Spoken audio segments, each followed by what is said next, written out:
This is the Pal Talk News Network.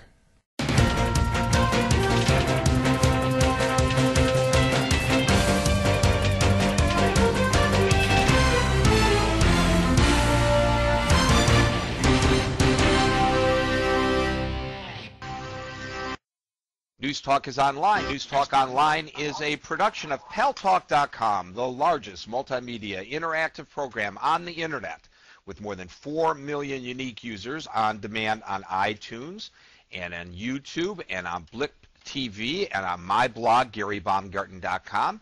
Thanks to our good friends at CRN Digital Talk Radio, we're syndicated to an additional 12 million households, and I encourage you to go to reportergary.com. reportergary.com. That's where the Pal Talk News Network site resides, and we suggest that you go there early and often, just like voting in Chicago, to get the latest information that you may or may not see, hear, or read in the mainstream media. Over the weekend, we were very active. We had stories about a terrorist attempt on the lives of 2 women, one successfully, outside of Jerusalem.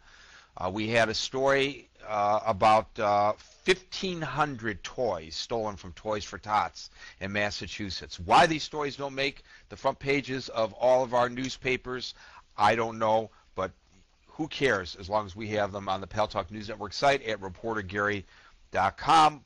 One of our big stories today has to do, and it is our lead story, with the arrest of 12 individuals in the United Kingdom on terrorism charges. They were about to, the authorities there say, attack numerous locations, including London, over the holidays. Joining us to give us the latest on that from England, our own Cassandra Wood. Cassandra, welcome to News Talk Online on the Pal Talk News Network. Well, thank you very much, Gary. Yes, you're right. 12 men detained under the 2000 Terrorism Act, and they were detained on suspicion of the commission, preparation, or instigation of an act of terrorism in the United Kingdom. These were young men, all aged between the ages of 17 and 28. They are all British born, but are of Pakistani or Bangladeshi heritage. They come basically from 3 areas, and I think this is an interesting point, Gary. They come, 5 are from the Stoke-on-Trent, 4 from Cardiff in South Wales, and 3 from London. So you see that it's not just an operation that is that's confined to one particular area. John Yates, who's the national lead for counter-terrorism, said this is a large-scale, pre-planned and intelligence-led operation involving several forces. There was a belief that it could be linked to the warnings that we'd had before, which were of some that had gone throughout Europe, which was of some sort of Mumbai-style attack. And although it's credited to Al Qaeda, it's not thought to be directly connected to that.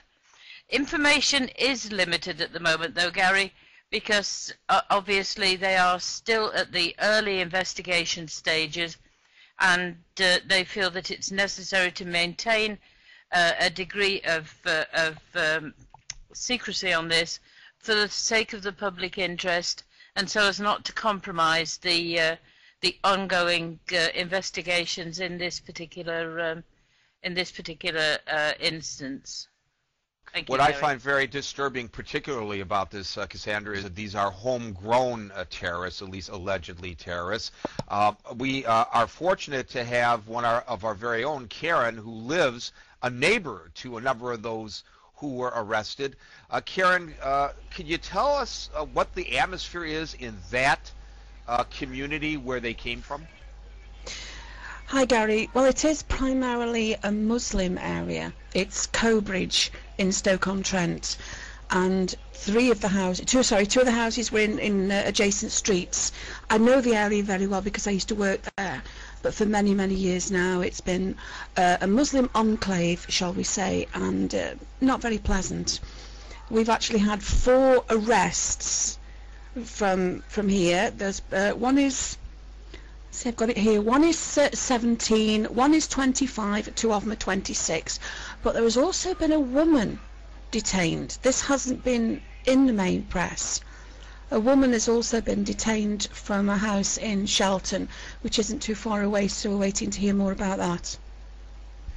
Tell me what the thought process is, in your opinion, what's going on in that community, the people who were born in England, not people who came from another nation where they may have been indoctrinated to hate Western life or whatever, would plan attacks against their very own country. It's something that people, particularly in this community, find difficult to understand, because these people have gone to schools. They've been going to school since they were tiny. You know, they've gone to college, they've got jobs. People know them, people have grown up with them, and for them to suddenly become, you know, for want of a better word, a terrorist, people don't understand it, you know, because they've always seen them as part of the community, but now they're doing something that is alienating them completely against the country. Do they feel like they are ghettoized and not part of mainstream British life? Very much so, very much so. There are 4 areas in the city that are practically no-go areas for anyone who's not Muslim, and we're talking about even the police not going there. So it's, you know, it's a bit iffy around here at the moment. No-go areas, yes, Cassandra. This happens in many of the larger cities, where you actually get a large number of immigrants coming in, that they live within their communities, because they then have those social structures that exist within the community. It happens in London, it happens in Birmingham, it happens in Leeds, Manchester, Bradford, and so on and so forth. And part of the problem is that there is no real integration with the indigenous population, or with any other type of immigrant population other than their own. And try as you may to integrate, that doesn't actually happen. But this is not the first time, Gary, that we've had this. This is the 7/7 were pretty much homegrown terrorists, and we've had other instances of people who have been perpetrating attacks that are in fact homegrown. And somebody is asking, Gary, do they live in these areas by choice? Yes, they do. Thank you.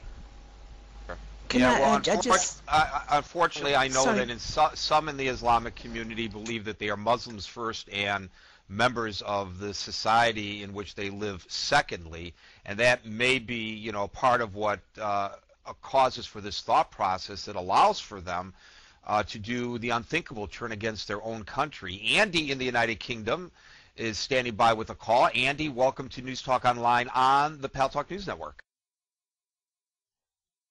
Hi, Gary. Hi, everyone. Good evening. Actually, a failure of integration is a multifaceted problem, Gary. It's not just from one angle. It is from a cross section of reasons.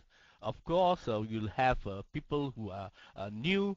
They always tend to congregate with people of their same kind. For obvious reasons, because one could be of culture, language, and of course for information. You see, for example, I just met some Romanian people. They come, my neighbors now, new neighbors are Romanian, and of course they say that they are ever so happy whenever they see other Romanian people in outside of Romania, because they tend to speak their own language. What does that mean, that they are not integrating? Maybe, maybe not. You see, of course, what integration? When you want to mean integration, right? You have to define what integration really is all about. Otherwise, it has no meaning, isn't it, Gary? Thank you, Andy. This is the Pal Talk News Network.